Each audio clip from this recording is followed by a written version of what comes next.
অপেক্ষার উত্তেজনা নিয়ে লক্ষ লক্ষ উন্মত্ত অধীর ব্যাকুল বিদ্রোহী শ্রোতা বসে আছে। ভোর থেকে জনসমুদ্রের উদ্যান সৈকতে কখন আসবে কবি? এই শিশু পার্ক সেদিন ছিল না, এই বৃক্ষে ফুলে শোভিত উদ্যান সেদিন ছিল না, এই তন্দ্রাচ্ছন্ন বিবর্ণ বিকেল সেদিন ছিল না।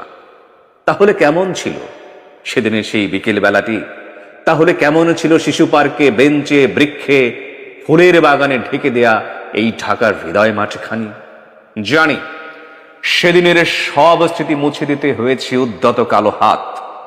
তাই দেখি কবিহীন এই বিমুখ প্রান্তরে আজ কবির বিরুদ্ধে কবি, মাঠের বিরুদ্ধে মাঠ, বিকেলের বিরুদ্ধে বিকেল, উদ্যানের বিরুদ্ধে উদ্যান, মার্চের বিরুদ্ধে মার্চ। হে অনাগত শিশু, হে আগামী দিনের কবি, শিশু পার্কের রঙিন দোলনায় দোল খেতে খেতে তুমি একদিন সব জানতে পারবে। আমি তোমাদের কথা ভেবে লিখে রেখে যাচ্ছি সেই শ্রেষ্ঠ বিকেলের গল্প। সেদিন এই উদ্যানের রূপ ছিল ভিন্নতর। না পার্ক, না ফুলের বাগান, এসবের কিছুই ছিল না। শুধু অখণ্ড আকাশ যেরকম, সেরকম দিগন্ত প্লাবিত ধুধু মাঠ ছিল দুর্বাদলে ঢাকা, সবুজে সবুজময়। আমাদের স্বাধীনতা প্রিয় প্রাণের সবুজ এসে মিশেছিল এই ধুধু মাঠের সবুজে।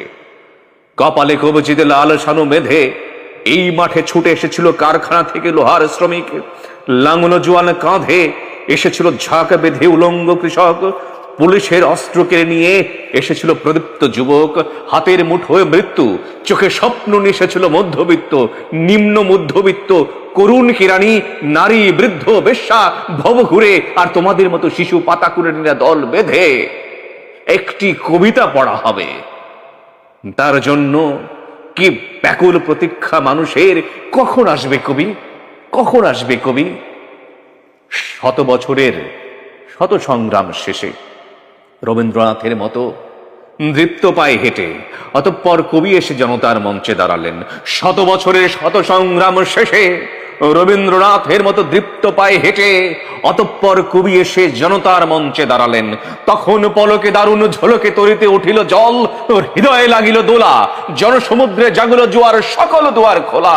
কেরোধে তাহার বজ্রকণ্ঠ বাণী, গণসূর্যের মঞ্চ কাঁপিয়ে কবি শোনালেন তার অমর কবিতা খানি।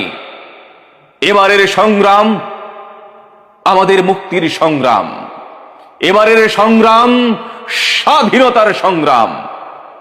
সেই থেকে স্বাধীনতা শব্দটি আমাদের।